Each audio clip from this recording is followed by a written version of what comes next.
नमस्कार, मैं हूं रजत अवस्थी और आप देख रहे हैं इम्पैक्ट भारत टीवी। एक बड़ी खबर इस समय मेरे पास है जो मैं आपसे उस पर चर्चा करूंगा, उस पर उसकी पूरी जानकारी आपको देने वाला हूं। अजमेर तो आपने सुना ही होगा और आपने साथ में यह भी सुना होगा कि जो अजमेर में दरगाह है जिसका काफी नाम सुनने में आता रहता है, वहां पर भी अब विवाद शुरू हो गया है। ठीक है, तो कुछ लोगों ने याचिका अजमेर दरगाह में याचिका दायर की है उसके खिलाफ और कहा है कि शिव मंदिर के वहां पर था पहले, तो उसी पर अब जंग शुरू हो गई है, क्योंकि कोर्ट जाने का अधिकार तो केवल कुछ ही लोगों के पास है ना। एक पक्ष तो जा ही नहीं सकता है। ऐसा नेता बोलते हैं भाई कोर्ट कैसे चले गए, आप तो हर केस में कोर्ट जाने हैं। क्या करें, कोर्ट ना जाए? कोर्ट जाना भी सबको अधिकार है कोर्ट जाने का, तो ट्रायल होने दीजिए, उसके बाद आप बयानबाजी करिए। लेकिन नहीं, राजनीति तेज हो गई है। अब पहले आपको पूरा मामला बता देते हैं, फिर आगे की बात करते हैं। तो अजमेर में ख्वाजा साहब की दरगाह में शिव मंदिर होने के दावे वाली कोर्ट में याचिका दायर हो गई है। उसके बाद प्रदेश से लेकर पूरे देश में सियासी विवाद छिड़ गया। जैसा हमेशा होता है वैसा ही हो रहा है, सब लोग आ गए हैं कूद के अपनी राजनीति चमकाने। राजस्थान के बीजेपी प्रदेशाध्यक्ष मदन राठौर, शिक्षा मंत्री मदन दिलावर सहित कई बीजेपी नेताओं ने मुगल काल में हिंदू मंदिर तोड़ने का दावा करते हुए याचिका का समर्थन कर दिया है। शिक्षा मंत्री मदन दिलावर ने तो खुदाई कराकर अवशेष मिलने से फैसला होने तक की बात भी कह दी। उधर कांग्रेस और विपक्षी दलों के नेताओं ने इसे खतरनाक ट्रेंड बताते हुए इस विभाजनकारी एजेंडे का हिस्सा करार दे दिया। दरगाह मुद्दे पर राजस्थान के अलावा राष्ट्रीय नेताओं ने भी सख्त तल्ख कमेंट किए हैं। पूर्व सीएम अशोक गहलोत ने दरगाह मामले को लेकर बीजेपी, आरएसएस की और पीएम मोदी पर भी सवाल उन्होंने उठा दिया। अजमेर की ख्वाजा मोइनुद्दीन चिश्ती की दरगाह में संकट मोचन महादेव मंदिर होने का दावा किया गया है। अजमेर सिविल कोर्ट में लगाई गई याचिका को कोर्ट ने सुनने योग्य मानते हुए, अब आप गौर करिए मेरी बात पे, जो कोर्ट है उसने इस मामले को सुनने योग्य मानते हुए सुनवाई की अगली तारीख 20 दिसंबर तय की है। याचिका दायर करने वाले हिंदू सेना के राष्ट्रीय अध्यक्ष विष्णु गुप्ता ने मुख्य रूप से 3 आधार बताए। विष्णु गुप्ता ने कहा कि 2 साल की रिसर्च और रिटायर्ड जज हरबिलास शारदा की किताब में दिए गए तथ्यों के आधार पर याचिका दायर की है। किताब में इसका जिक्र है कि वहां ब्राह्मण दंपति रहते थे और दरगाह स्थल पर बने महादेव मंदिर में पूजा अर्चना भी वो करते थे। ठीक है, इसके अलावा कई अन्य तथ्य हैं जो साबित करते हैं कि दरगाह से पहले यहाँ शिव मंदिर था। ये याचिका दायर करने वाले का कहना है। राजस्थान के शिक्षा मंत्री मदन दिलावर ने कहा कोर्ट फैसला करेगा। ये तो सच है कि अधिकांश मंदिरों को तोड़कर बाबर और औरंगजेब ने मस्जिदें बनाई थी। अब जांच होगी, जांच के बाद कोर्ट अगर ये आदेश देता है कि इसकी खुदाई करो, तो खुदाई करने के बाद अगर उसके अवशेष मिलेंगे तो इससे निर्णय हो जाएगा जो भी है। मतलब कहने का है कि उन्होंने कोर्ट के हिसाब से ही बात की है कि इसका निर्णय होगा, कोर्ट के द्वारा होगा, वो अपनी कोई चीज नहीं कर रहे हैं। राजस्थान के बीजेपी प्रदेशाध्यक्ष मदन राठौर ने कहा कि अजमेर दरगाह शरीफ का मामला कोर्ट में विचाराधीन है।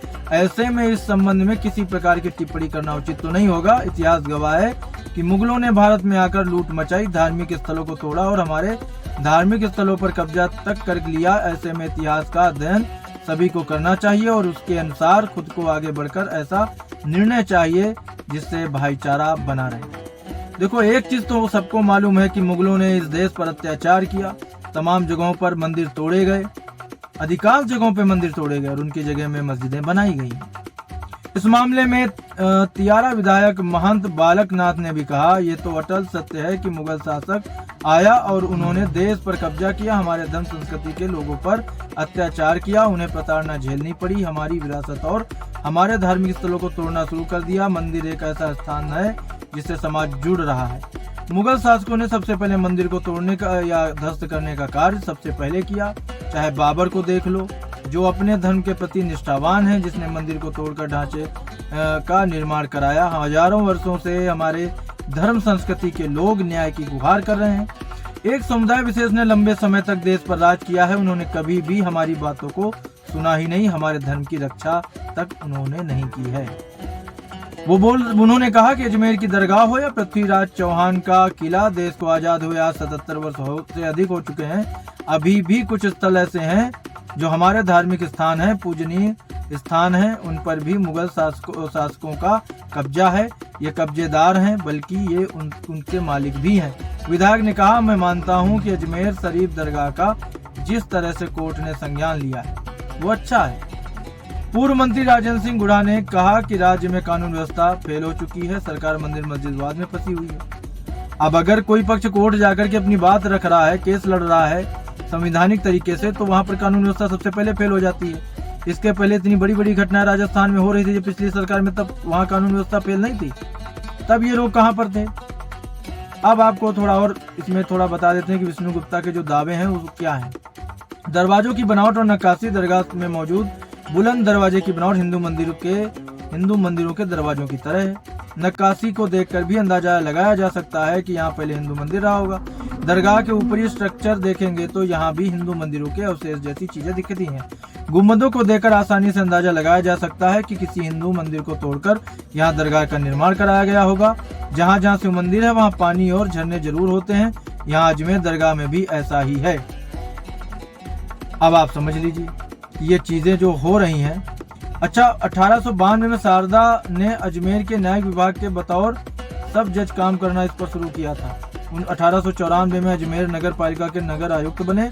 1902 के बाद अजमेर मेरवाड़ा में सत्र न्यायाधीश के रूप में काम किया। 1925 में जोधपुर हाईकोर्ट में सीनियर जज रहे।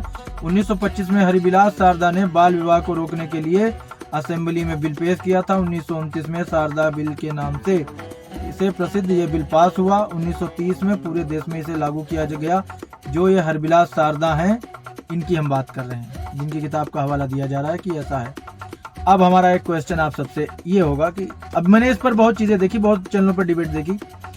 ओवैसी जैसे नेता आते हैं, बोलते हैं हर बार ये हो रहा है, हमारी मस्जिद पे कोई उंगली उठा देता है। अरे वक्फ बोर्ड क्या कर रहा है, उस पर आपकी जबान क्यों बंद हो जाती है?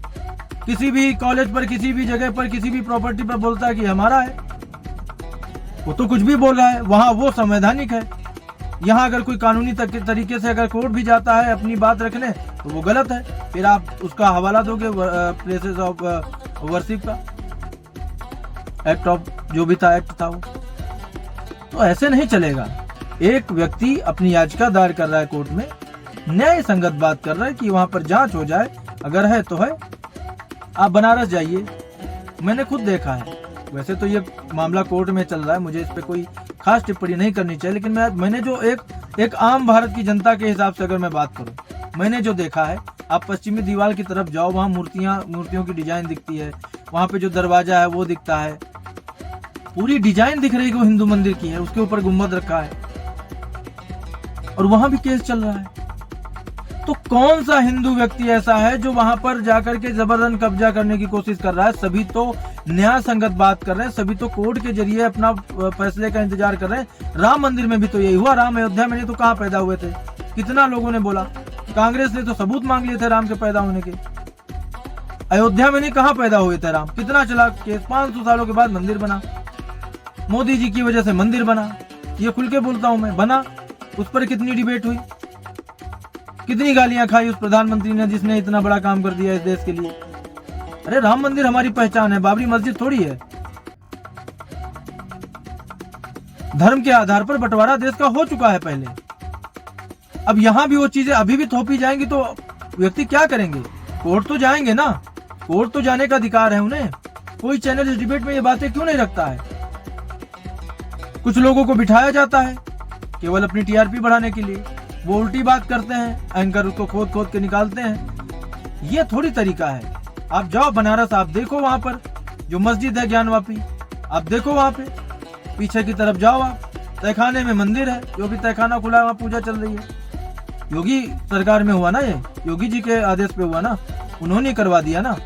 कहाँ खुल जाता? वो कोर्ट के आदेश पे हुआ ना, किसी ने एहसान नहीं किया हिंदुओं पर। हिंदू कब तक चुप रहेगा? और चुप ही है वो, कितना सहनशील है। बांग्लादेश में हिंदुओं के मंदिर तोड़े जा रहे हैं, उस इस्कॉन मंदिर पर हमला हो रहा है जिसने सालों साल लोगों को भरपेट भोजन कराया है मुफ्त में। आप देखो सोशल मीडिया पर, इंटरनेट पर आपको वीडियो मिलेंगे। आज उनको वहां से अपनी चादर और चटाई लेकर के भागना पड़ रहा है। तो हिंदू ही सहनशील है ना। बागेश्वर धाम के पीठाधीश्वर धीरेन्द्र कृष्ण शास्त्री को आज हिंदुओं को जगाने के लिए 160 किलोमीटर की यात्रा करनी पड़ रही है, क्योंकि हिंदू शांत है, वो इंतजार करता है, अत्याचार सहता है। कितने लोगों ने अपनी जान गंवा दी इस तरह से जब मुगलों का शासन था। कहां कहां छिपाया जाएगा कि मुगलों ने मंदिर नहीं तोड़े। जो हुआ है वो हुआ है, कहने से थोड़ी होगा। तो ये स्थितियां हैं आज की। वो लोग बनारस जाके देखें ज्ञानवापी मस्जिद, पीछे की तरफ से देखें, वहां पे पता चलता है कि ये मंदिर है कि मस्जिद है, लेकिन वो कोर्ट में है। कोर्ट जो भी निर्णय देगा वो सबको साथ स्वीकार होना चाहिए। हम भी संविधान के अंदर ही आते हैं, हमें कोई, लेकिन फिर भी जो हमारी व्यक्तिगत भावनाएं है वो व्यक्त करने का हमें भी अधिकार है। मैंने खुद जाकर के देखा है, एक बार नहीं कई बार देखा है। जब भी बनारस जाता हूँ मैं देखता हूँ, समझ में आता है कि नहीं ये मंदिर की जैसा है, मस्जिद नहीं हो सकती ऐसी। मस्जिद के नीचे कहीं तहखाने में मंदिर होता है क्या? पीछे की दीवार हिंदू मंदिर जैसी होती है क्या? ऊपर गुम्बद रख दो। ये चीजें आप लोग भी देखते हो कि वीडियो अवेलेबल है ज्ञानवापी के, बाबा विश्वनाथ के मंदिर परिसर के, जब आप देखोगे सब जगह अवेलेबल है। तो आप सोचो कि हो क्या रहा है। दबा के रखा गया हिंदू को, और हिंदू खुद भी नहीं कभी, वो ठीक है, वो हमेशा न्याय संगत ही बात करता है। वो पत्थर चलाने सड़क पे नहीं उतरता है हिंदू, लेकिन इस पर कोई बात नहीं करेगा। अभी मैंने इस पर बात कर दी तो उसमें दिक्कत हो जाएगी कि आप ऐसा कैसे बोल सकते हो, क्योंकि ये दिख रहा है हर जगह पत्थर चलाए जाते हैं। कोई कानूनी प्रक्रिया होती पत्थर चलाए जाते हैं। हिंदू पत्थर नहीं चलाता, वो कोर्ट जाता है। हिंदू दंगे नहीं करता, वो कोर्ट जाता है। शांति से अपनी यात्रा निकालता है, नहीं निकाल पा रहा है वो। कब तक ये सब सहन करेगा कोई? उस पर जब कानून सख्त होता है तो पुलिस वालों पे भी गोलियां चला देते हैं पत्थरबाज, पत्थर चलाते हैं। संभल में देखिए आप, पूरी गली ट्रॉलियों भर भर के पत्थरों से पटी हुई पड़ी थी, और उस पर भी पुलिस प्रशासन पर आरोप लगने लगे कि अरे उन्होंने उकसा दिया होगा। अरे पुलिस प्रशासन पे बाकायदा हमला किया, योजनाबद्ध तरीके से, पहले से प्री प्लान था, सब पत्थर इकट्ठा करके रखे गए थे, तब हमला हुआ है पत्थरों से। पुलिस वाले के पैर में गोली लगी है, लेकिन वो थोड़ी दिखेगा। बेचारे कौन हो गए, उस पर कोई नेता नहीं बोलेगा, क्योंकि नेताओं के लिए तो पुलिस प्रशासन खराब है, कोर्ट खराब है, जज खराब है, ये सरकार खराब है इस देश की। उनको तो वोट बैंक अच्छा है, उनका वोट बैंक अच्छा है। बांग्लादेश के हिंदुओं पे जो आफत पड़ी हुई है इस समय, उनकी जो जाने जा रहे हैं, उस पर कोई नेता बात नहीं करेगा, कोई भी नेता बात नहीं करेगा। संभल जाएंगे ताकि विवाद बढ़ जाए। जब प्रशासन ने कर्फ्यू लगा दिया तब भी जाएंगे, जबरदस्ती जाएंगे। सीएम योगी तानाशाह हो जाते हैं। तो ये सारी चीजें हैं, जनता को समझनी चाहिए गंभीरता से कि कौन नेता लोगों को भड़का रहा है और कौन शांति चाहता है। एक जर्नलिस्ट होने के नाते हम लोग ये चीज बता सकते हैं, आपको समझना आपको पड़ेगा। और मैं मेरे चैनल में ये चीजें दिखाता हूँ। मुझे राजनीति कवर करने से कोई दिलचस्पी है नहीं, मुझे वो चीजें दिखानी है जिससे हमारा देश आगे बढ़े, देश में शांति का माहौल हो। मेरा ये प्रयास था, आपको सारी चीजें मैंने बताई। ये विवाद जो था अजमेर वाला, ये भी आपको बता दिया है। और मेरे हिसाब से हर व्यक्ति को कोर्ट जाकर के ट्रायल कराने का अधिकार है। ये अधिकार संविधान देता है, भारत का कोर्ट देता है। जो वहां से फैसला होगा सबको स्वीकार होना चाहिए। तो आज की ये बड़ी खबर यहीं तक। अब हमारी मुलाकात आपसे जल्द होगी एक और बड़ी खबर के साथ। तब तक आप देखते रहिए इम्पैक्ट भारत टीवी।